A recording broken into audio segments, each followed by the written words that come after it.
waited a long time for this moment.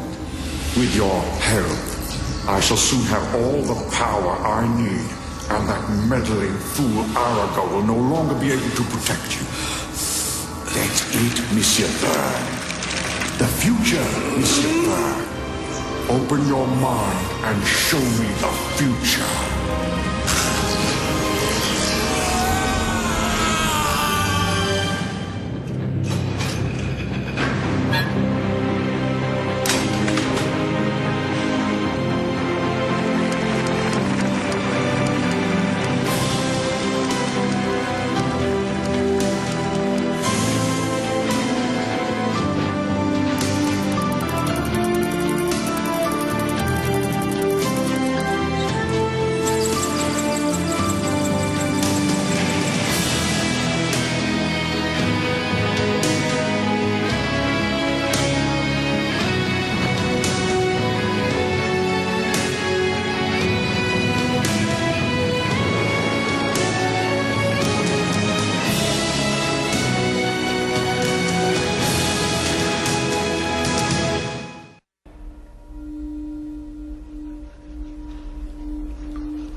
Very good, Phileas.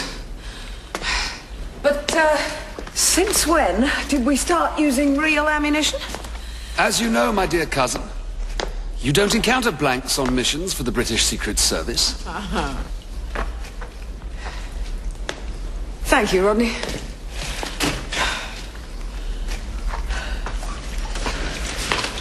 These exercises are just a game for you now you've left the service, aren't they? Give him a chance. The rules of which I'm perfectly familiar with. Yes. And if I'd moved the other way? Your life is always at risk, Rebecca. And if it's blanks you want, then perhaps you should change professions. Like you? Mm-hmm. Mm-hmm. Excuse me, sir. What is it, Harry? It's Sir Boniface, sir. Yes, well, what about my father? He is dead.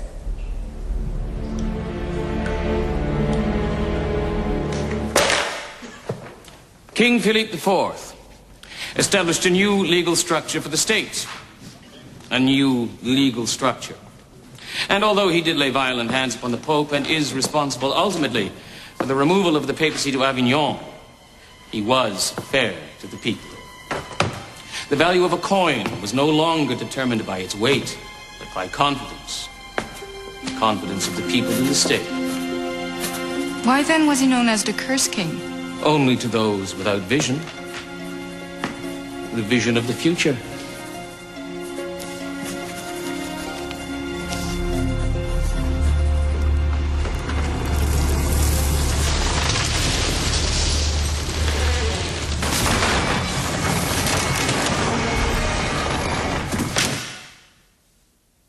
To the more insightful, he was known as Philippe the Beautiful. Isn't that right, Mr. Verne? Yes. Yes, Professor. At the time of his death, France was the most prosperous kingdom in Christendom.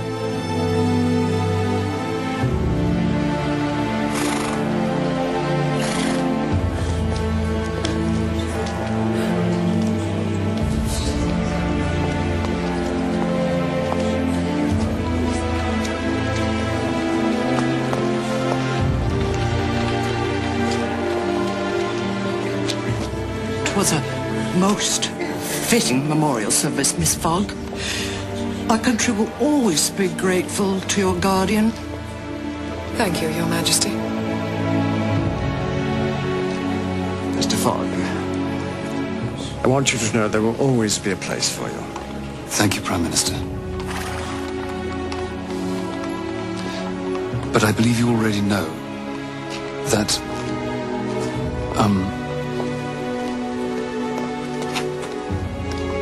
I could never again be a part of the Secret Service. Should you ever reconsider? I'm afraid that I share none of my father's ambitions.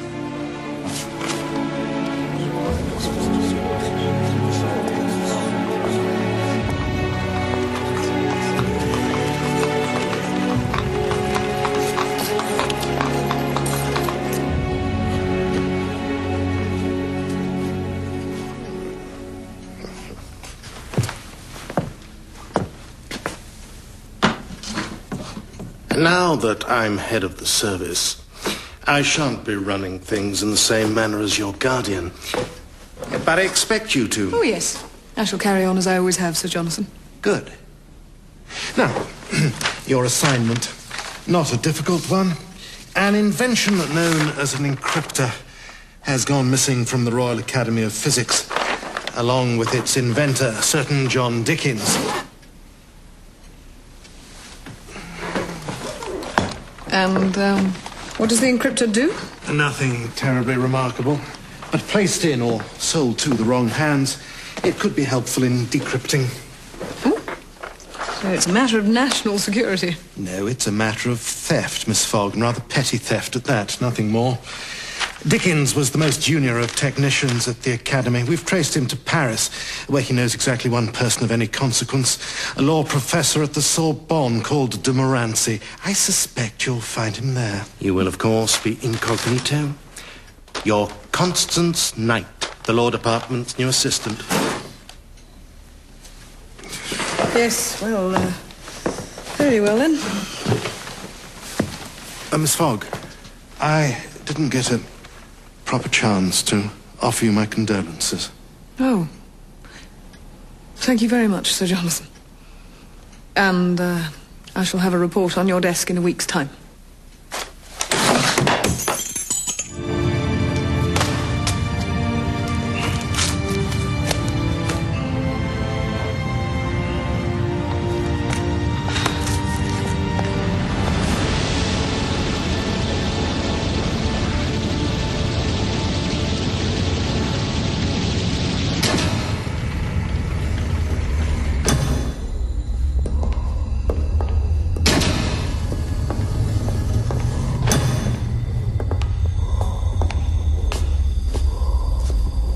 Do you have it? Count Gregory, Do you have it? Yes, Count. Let me see it.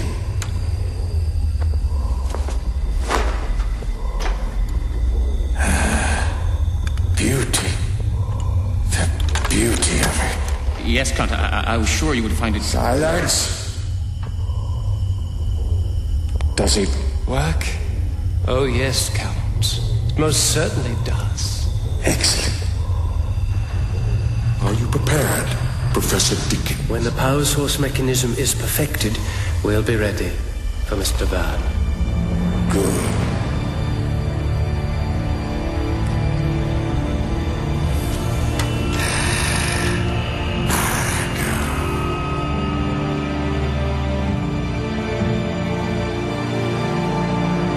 Feel my presence, Arago. I was condemned to a living hell, but now I shall have my revenge.